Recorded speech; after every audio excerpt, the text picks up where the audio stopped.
بسم اللہ الرحمن الرحیم۔ السلام علیکم۔ عوج بن عنق دنیا کا لمبا ترین انسان تھا۔ طوفان حضرت نوح علیہ السلام میں بچ گیا۔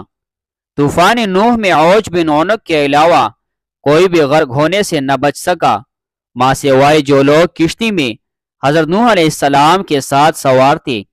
اس کی نجات کا سبب یہ تھا کہ حضرت نوح علیہ السلام کو کشتی بنانے کے لیے ساگوان کی لکڑی کی ضرورت تھی، مگر اس کو اٹھا کر لانا ممکن نہ تھا۔ عوج بن عنق وہ لکڑی شام سے اٹھا کر لایا تھا۔ اللہ تعالیٰ نے اس کے عمل کو قبول کیا اور اسے غرق ہونے سے نجات دی۔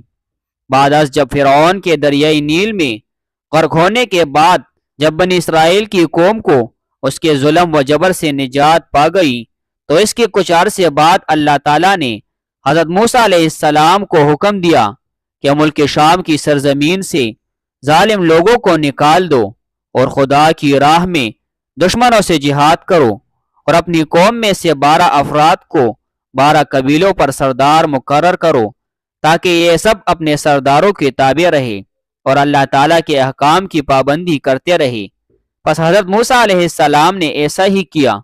اللہ کے حکم کے مطابق حضرت موسیٰ علیہ السلام اور حضرت ہارون علیہ السلام جہاد کے لیے اپنے سرداروں اور قوم کے ساتھ جب کنعان کے مقام پر پہنچے، تو اپنے سرداروں کو حکم دیا کہ وہ ملک شام میں جا کر وہاں کے ظالم لوگوں کے حالات معلوم کریں۔ جب یہ لوگ وہاں پہنچے اور وہاں کے حالات معلوم کیے، تو انہوں نے وہاں ایک بہت بڑے قد و قامت والا انسان دیکھا جس کا نام عوج بن عنق تھا۔ عوج بن عنق آدم علیہ السلام کے زمانے سے حضرت موسیٰ علیہ السلام کے زمانے تک زندہ رہا۔ اس کی عمر 3500 سال تھی۔ اس کی ماں کا نام صفورہ اور باپ کا نام عنق تھا۔ طوفان نوح علیہ السلام میں سے یہی شخص بچا تھا۔ اپنے طویل قد کی وجہ سے یہ شخص سمندر میں کھڑا ہوتا تو پانی اس کے ٹخنوں تک ہوتا تھا۔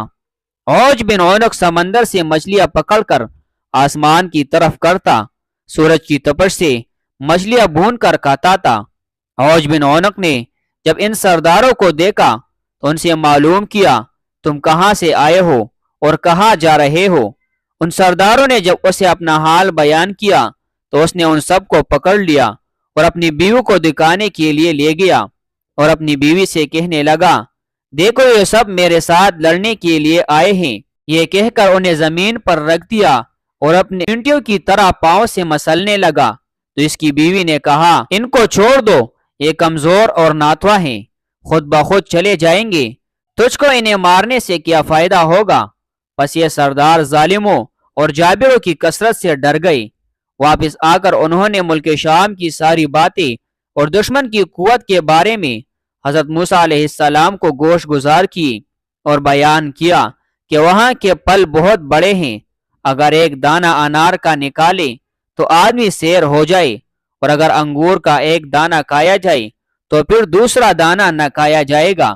جو نشانیاں اور پھل فروٹ لائے وہ حضرت موسیٰ علیہ السلام کو پیش کر دیے۔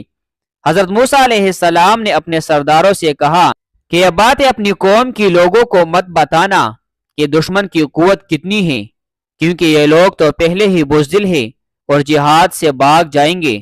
حضرت موسیٰ علیہ السلام کے اس حکم پر 12 سرداروں میں سے صرف 2 سردار اپنے وعدے پر قائم رہے، باقی 10 سرداروں نے عہد شکنی کی اور قوم کے لوگوں کو وہاں کا سارا ماجرا اور عوج بن عنق کے ہاتھوں پکڑے جانے کا واقعہ بھی بیان کر دیا۔ جب موسیٰ علیہ السلام کی قوم نے یہ سارا واقعہ سنا تو ڈر کر جہاد سے کترانے لگے اور مصر واپس جانے کی تیاری میں لگ گئے۔ حضرت موسیٰ علیہ السلام نے اپنی قوم سے فرمایا، اے لوگو، تم جہاد سے مت گھبراؤ اور جہاد سے مت بھاگو، کیونکہ اللہ تعالیٰ نے وعدہ فرمایا ہے کہ میں تمہیں ان کافروں پر فتح دوں گا۔ تو قوم نے حضرت موسیٰ علیہ السلام کی قوم کے 2 سردار یوشع بن نون اور کالاد بن قطاوہ اپنے وعدے پر قائم رہے اور اپنی قوم سے کہنے لگے، اے قوم ٹھہر جاؤ اور جہاد کرو، اللہ تعالیٰ تم کو فتح دے گا، اور حضرت موسیٰ علیہ السلام نے وعدہ کیا ہے کہ اللہ تم کو ضرور فتح دے گا اور ان کو ہلاک کرے گا، جس طرح فرعون کو ہلاک کیا تھا۔ جب تم لوگ اللہ پر یقین رکھتے ہو تو اس پر بھروسہ کیوں نہیں کرتے؟ قوم نے کہا کہ ہم ساری عمر وہاں نہیں جائیں گے۔ اے موسیٰ، تو جان اور تیرے رب دونوں جا کر ان سے لڑو، ہم تو یہی بیٹھے رہیں گے۔ حضرت موسیٰ علیہ السلام نے ان سے غصہ ہو کر ان کے لیے اللہ تعالیٰ سے بد دعا کی، جس کی وجہ سے شام کی فتح میں 40 سال کی تاخیر ہوئی۔ اس مدت میں بنی اسرائیل کی نافرمان لوگ جنگلوں میں بھٹکتے رہے۔ دوسری طرف جب حضرت موسیٰ علیہ السلام ہاتھ میں اپنا عصا لیے حضرت ہارون علیہ السلام کے ہمراہ ملک شام روانہ ہو گئے، حضرت موسیٰ علیہ السلام کی باغی قوم نے بنی اسرائیل نے واپس مصر جانے کا ارادہ کیا، تاہم رات چلتے رہے، مگر جب صبح ہوئی کہ دیکھا جہاں سے روانہ ہوئے تھے اب تک وہیں پر موجود ہے۔ وہ سمجھے کہ حضرت موسیٰ علیہ السلام کی بد دعا سے یہ حال ہوا ہے۔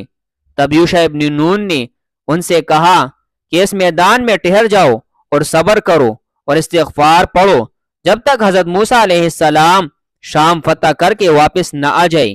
بنی اسرائیل کی قوم کے 6 لاکھ افراد حضرت موسیٰ علیہ السلام کی بد دعا سے 40 سال تک اس جگہ سے نہ نکل سکے۔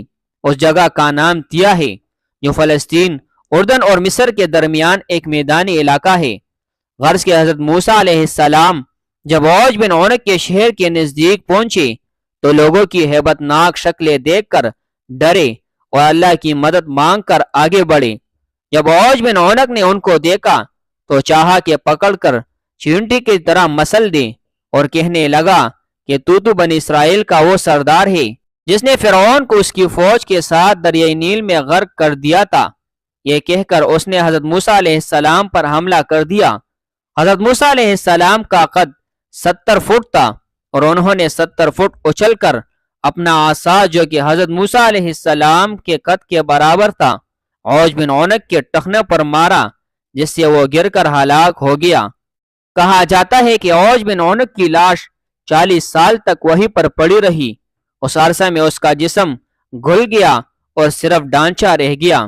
جب حضرت موسیٰ علیہ السلام اور حضرت ہارون علیہ السلام جہاد سے سرخرو ہو کر واپس لوٹے تو اس کے ڈانچے کو اٹھا کر دریائے نیل پر رکھ دیا اور ایک عرصے تک وہ ڈانچہ دریائے نیل پر پل کا کام دیتا رہا۔